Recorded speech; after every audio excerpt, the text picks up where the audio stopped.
राजकीय प्रश्न आहेत. राजकीय नको आज काय नाही, सगळं. नाही, एकंदरीत राजकीय साहेब बघायला गेलं महाराष्ट्रात तुम्ही नाराज असल्याची चर्चा आहे. मात्र प्रत्यक्षात बघायला गेलं तर तुम्ही विकास कामासंदर्भात हा मग तेच ना, कोण काय बोलतंय आता हे सगळं तुम्ही दाखवतात चॅनलवर आणि तुम्ही जिथे बघताय मी कामात आहे.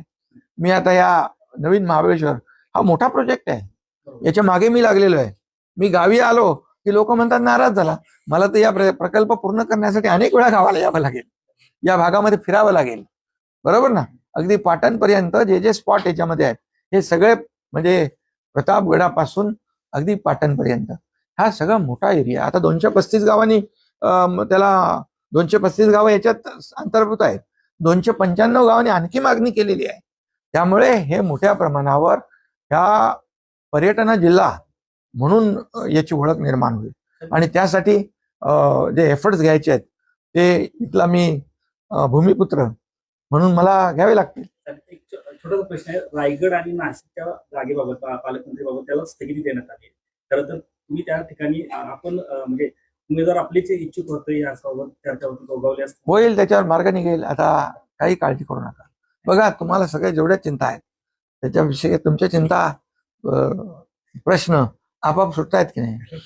काल तुमच्याकडे अडचण होती या दोन ह्याच्याबद्दल, तर त्याच्यामध्ये आणखी आज तुम्हीच म्हणताना स्थगिती दिली, त्यामुळे त्याच्यावर निर्णय होईल. तुम्ही गावी आले का प्रश्न सुटतात असं म्हणाल. गावी मला इथे बघा एवढा लाखो लोकांना, शेवटी बघा माझी जबाबदारी काय आहे.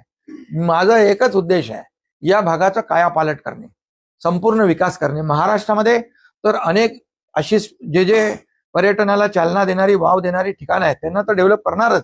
म्हणून पर्यटन मंत्री शंभूराज देसाई यांना मी स्वतः सांगितलंय की तुम्ही जे असे जिथं पोटेन्शियल आहे पर्यटनाला चालना देण्यासाठी त्याचं सगळं तुम्ही पाहणी करा, व्हिजिट करा. काही ठिकाणी आम्ही जाऊ, काही ठिकाणी मुख्यमंत्री जातील, आम्ही जाऊ पाहून या ठिकाणी. आणि म्हणून या भागाचा विकास करणं, कायापालट करणं आणि इथल्या लोकांच्या जीवनामध्ये आमूलाग्र बदल घडवणं आणि इथला इतिहास, इथली संस्कृती जोपासणं, वाढवणं हा देखील उद्देश आहे. महायुतीच्या मध्ये पक्षांमध्ये कोणतीही हालबेल किंवा नाराजी असं नाही असं म्हणायचं.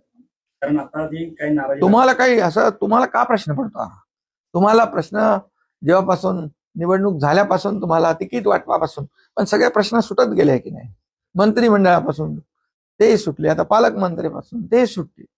गोगावलेंची नाराजी त्यातनं स्पष्ट त्यांनी मुलाखतीमधून नाही. शेवटी काय अपेक्षा करणं वावगं काय. शेवटी त्यांनी अनेक वर्ष रायगडमध्ये काम केलंय. म्हणजे अपेक्षा ठेवणं, मागणी करणं त्याच्यामध्ये काही चुकीचं नाहीये. त्यामुळे महायुती जी आहे, मी आहे, आमचे मुख्यमंत्री आहेत आणि दुसरे आमचे उपमुख्यमंत्री, आम्ही बसून त्याच्यावर मार्ग काढू.